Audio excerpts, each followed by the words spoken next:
So guys, there are spoilers for this film in this review. So, if you wish to be unspoiled, go watch the film, then come back. You've been warned. Hey guys, welcome back to another week of Ticket Tuesday. I'm your host, Demi. So yeah, this is going to be a great time. Hey guys, welcome back to an episode of Ticket Tuesday. I'm Demi, and this week we watched The Substance, a new body horror film starring Demi and Margaret Qualley, I believe. This film was just crazy, wild, entertaining, kind of thought-provoking with its message, and overall, it was just a great time. Really enjoyable, really good. But before I go on a tangent, why I like this film, I'll tell you why I like this film and more back at the house. One single injection unlocks your DNA and will release another version of yourself.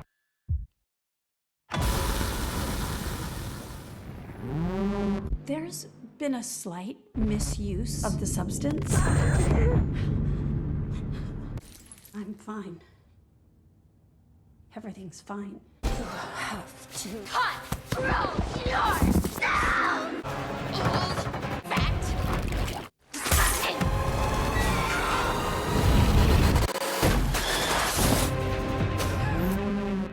Hey guys, welcome back to an episode of Ticket Tuesday. I'm Demi, and this week we watched The Substance, directed by Fargeat.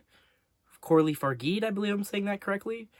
Apologies if I butchered that. Starring Demi and Margaret Qualley. This film is a body horror, kind of social commentary a little bit. And honestly, I think this film is really, really good. Definitely one of the highlights of the year so far. Overall, I just really think I love body horror. You guys know this is one of my favorite subgenres of horror because, it's always the one that, gets to me. Because it's always, the gross out stuff really gets to me. I'm a bit of a germaphobe. It's, stuff grosses me out a lot. I'm kind of, what is it called? Queasy, I guess. I'm not queasy. I don't know. It's I wince at a lot of things, involving eyes or belly buttons or nails or stuff like that. That stuff makes me, cringe a little bit, And this film has a lot of that. Pretty much every single one of those. So, yeah, this film's right up my alley. And honestly, this is the kind of body horror movie I like. Because usually what I like in a body horror movie is that the body horror itself, represents something. It's maybe a metaphor. It's not gross out for the sake of gross out. Right? Well, that's fun. I feel like the horror, the body dysmorph, being dysmorphed or whatever, I like that to mean something or have some kind of message to it, other than for it just to be gross for the sake of being gross. Well, that's not bad. I think it's better when there's something, and this movie definitely has something to say.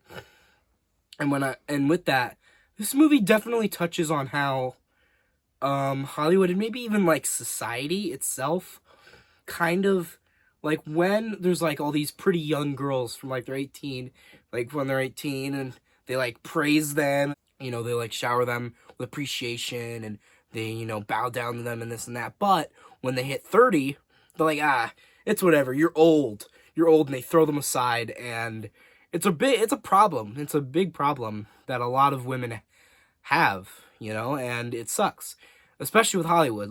You don't see that happening with men. You know what I mean? I mean, men could go into their 60s, 70s, 80s and still be getting roles. But a woman, say, gets into their 40s and they'll suddenly not be getting as many roles, because they're not as young and pretty as they were 20 years ago.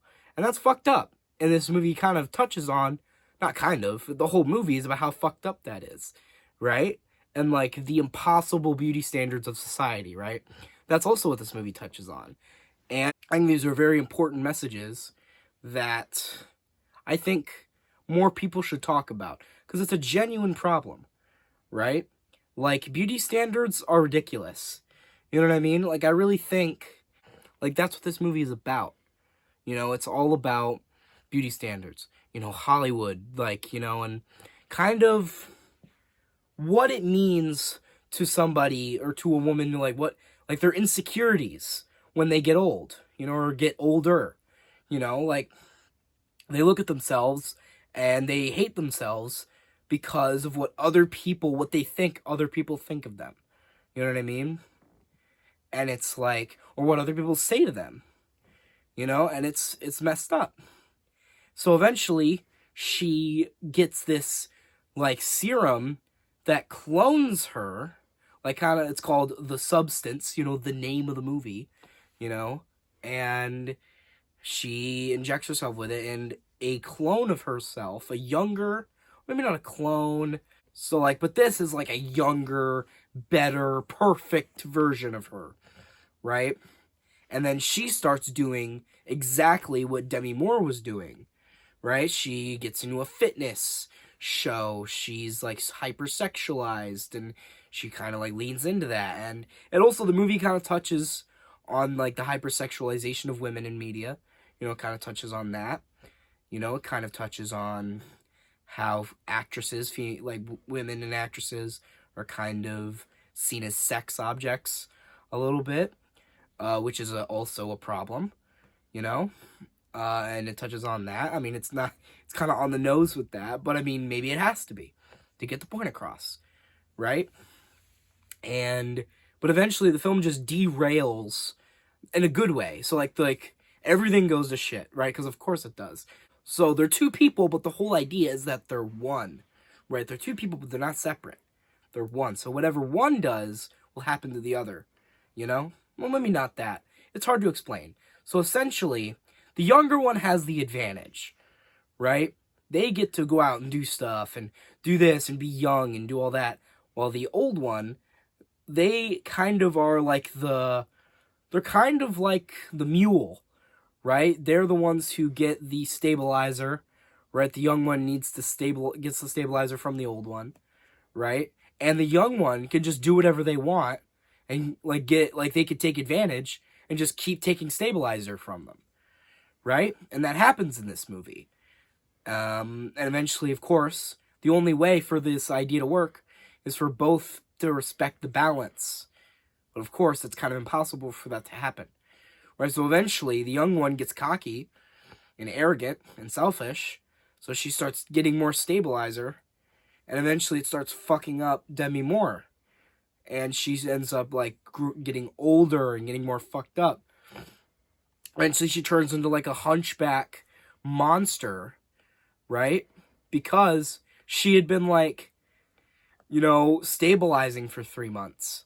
But eventually got to the point where it was contaminated because she wasn't switching. Because the whole idea is you have to switch every 7 days. No exceptions. You always have to switch every 7 days. But of course, the young one didn't listen, right? And eventually, Demi Moore and the other, she tries to get rid of it, right? She tries to have the final one. So she gets an extermination, but she can't do it because he says, you're the only likable part of me, which also gives in insecurities, it gives an insecurity there that you're destroying my life, but people like you. So that must mean you're doing something right. But that's like its own insecurities, right? Because if she hadn't done any of this, yeah, she wouldn't have a job, but she wouldn't have turned into a hunchback. You know what I mean? She wouldn't have turned into a weird mutant amalgamation monster, right? Like, none of this would have happened. And it was all because of her own insecurities, and it sucks.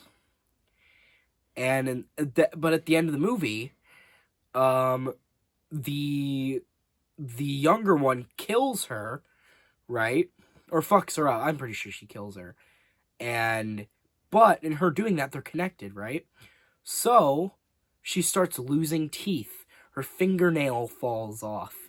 So eventually she gets paranoid and she uses the serum to make a perfect version of her. But you can't make a copy of a copy. That's a disaster, right? That's like inbreeding pretty much, right? It's only going to get worse and worse and worse.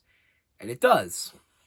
And what pops out is this weird mutant amalgamation of Demi Moore and Margaret's character. and I think it was called The Monstrous Elizasu, I believe is what it was called.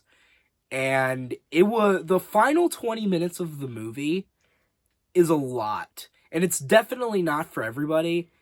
And I'm mixed on it because it's ridiculous and stupid. Because essentially what happens is the mutant monster puts on the dress that Sue, Margaret's character, had. And she starts, like, getting ready for, like, this New Year's Eve show that Sue, Margaret's character, was going to host. So she starts, like, shoving earrings into her head because she has no ears.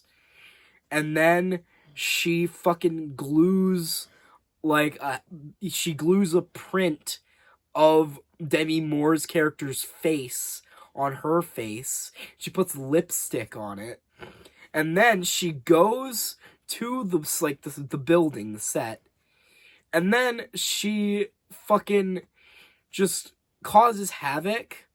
Right? So eventually, her mask falls off, and people are like, oh my god, it's a monster, oh my god, shoot it, kill it, right? Like, the whole cliche thing. This is the part where I feel it's, like, a little on the nose, where, like, they get on stage, and they're like, it's a freak, and they, like, start shoving her back and forth, and it's like, you're a little on the nose there. You're kind of on the nose. But then they chop off her head, but then she grows it back, and then her arm falls off, and then just blood everywhere. It's a Gwar concert up in here. There's just fucking blood everywhere. It's splashing everywhere. She's fucking doing twirls while blood is coming out of her arm. Just a literal blood fountain. There's blood everywhere. Like, blood starts shooting out of her hand for like 5 minutes straight. Maybe not that much, but it goes on for a while. And then she runs out onto the street and explodes. She explodes, and then Demi Moore's character, who's a blob of flesh and a face at this point, crawls onto her Walk of Fame star, and then she looks up at the sky, and there's little sparkles, and then she melts. And it's like, because though the movie starts with a shot of her star being made, right? And then it, like, is a span of time. And it's like a span of time. It's like, it goes from people being like, oh my god, that's her, to, hey, do you remember who she was in that one movie, right? Which is kind of a nice little kind of foreshadowing, I guess. You know? I like that. But, like, the movie starts and ends with a shot of the star. You know, which is a nice little full circle moment. But yeah, the film is just insane. It's crazy, it's wild, but I do think the, like, final 20 minutes is definitely not for everybody. It's weird, it's wild, the whole movie's weird. But, like, the final 20 minutes especially, because it's just, like, it feels like a first draft, like, of, like, joke script, part of the script, but it wasn't. It was actually the real movie. I'm not saying it was bad, but it was definitely an acquired taste. You know, the movie itself is an acquired taste, but I enjoyed it quite a bit. And I would recommend it, you know, if you're a body horror fan. If you're just looking to, like, watch a good horror movie this year, I think this is definitely one of the best of the year. Definitely a highlight. So I would highly recommend it. And with that being said, I think I'd rate this film an 8 out of 10. Yeah, so guys, I really enjoyed it, really liked it, highly recommend it. And, yeah, I guess I was saying, I think I'm starting a piece. So guys, I hope you like this video. Share with friends, subscribe, turn notifications on. Comment down how much you liked it. But, you guys know how it goes. I don't really say that. What I really meant to say. So if you guys hated this video, unsubscribe, tell me you hate me in the comments. And I've been Runtime HD. And I've been Runtime HD. Off to keep the balance. I don't know, I'm just trying to do something here.